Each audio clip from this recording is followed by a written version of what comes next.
Hello and welcome to day 20 of our 21-day habit to create family calm. Today's tool I'm going to share with you is crystals. I love my crystals and my children love them too.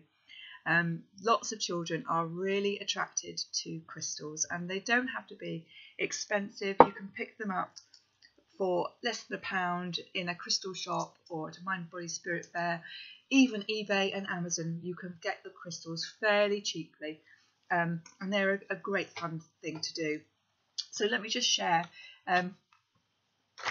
with you a few crystals that I love working with my children.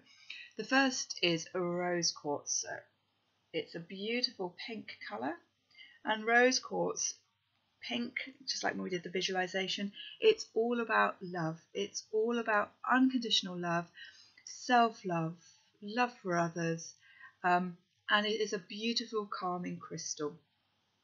So it's a great one to have with children. What I have is these are quite big and chunky, as you can see, but tumble stones that you get are a lot smaller, sort of the size of a sort of thumbnail, fingernail.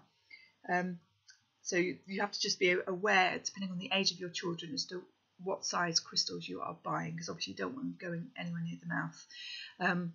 So have a look either for larger ones that you can have in the room, perhaps by the side of the bed, perhaps on top of a wardrobe,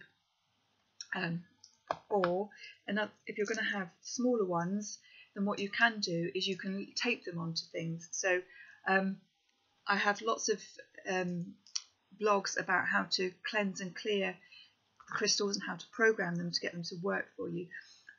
Basically what you need to do is, if you buy a crystal, is run it under water, and that has the intention of cleansing it.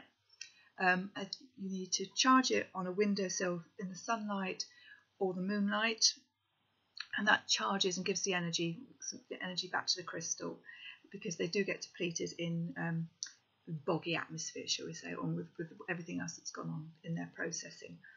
And then you can program it, and by programming it you can say, this crystal, I ask you to help keep my son calm, to support him as he sleeps at night. So that would be how I would program this crystal, and then I would put it in my son's bedroom, either underneath the bed or perhaps on the windowsill. Or if I had several of them, I could create a crystal grid in the space. So there's different ways to work with crystals. So do check out my Carrier Therapies website, where there's lots of blogs and information on crystals. Another thing to do with crystals is to take your child to a crystal shop and let them choose a tumble stone. Tumble stones, they are not expensive. They are usually £1. You can sometimes get a few for a couple of quid, and just let them choose whichever crystal they really want. And you will then you can always go back and look it up and see what actually it's telling you. Because many of the time I thought, oh, choose a rose quartz, yes, and get back, choose my rose quartz to my son, because that'll be great for you. But actually he's chosen a different crystal. And when I've gone back and looked it up in Judy Hall's The Crystal Bible, I found that actually it is there to support him through nightmares, which I would never have chosen that crystal. I would have gone down a different route. So children often have a direct connection to crystals and an inner knowing as to which crystals are going to work with them. So again, let them have a look. You can have a look on a website and just flick through different ones and see what they like, or take them somewhere where they can go and see crystals.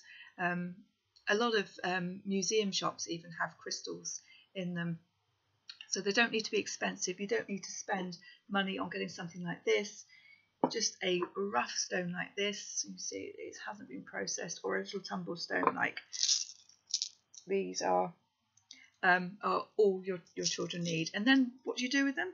Well, same as I said, cleanse, charge them, program them, and they can either go in a little bag by the side of their bed if they're old enough.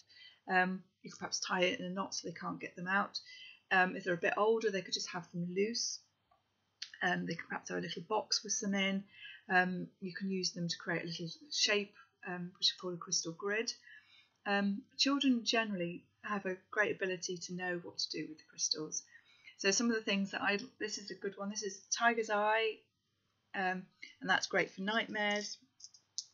Clear quartz is great to support and to close. Carnelian for balancing and cleansing.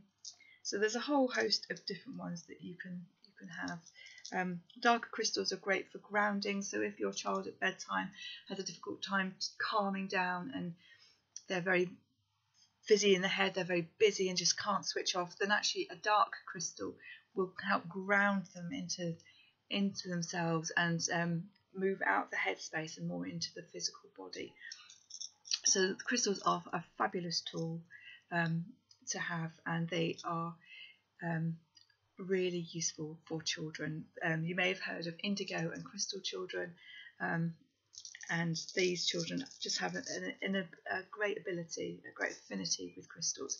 And I find that most children actually get excited when they see crystals and will just instinctively choose crystals and have them where they need to. So my children's bedrooms are gridded to create a protective and a calm space for them, and you can contact me to ask about that separately.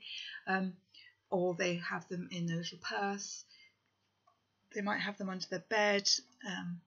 They might, if they've one that they've chosen particularly for themselves, it might be by their bedside table, by their lamp, so they can see it and touch it. So enjoy the world of crystals. It is a whole beautiful world out there full of crystals, and once I'm afraid you open the door, you won't be able to close it again. But they are fabulous. So have some fun finding some crystals that work for you and your children.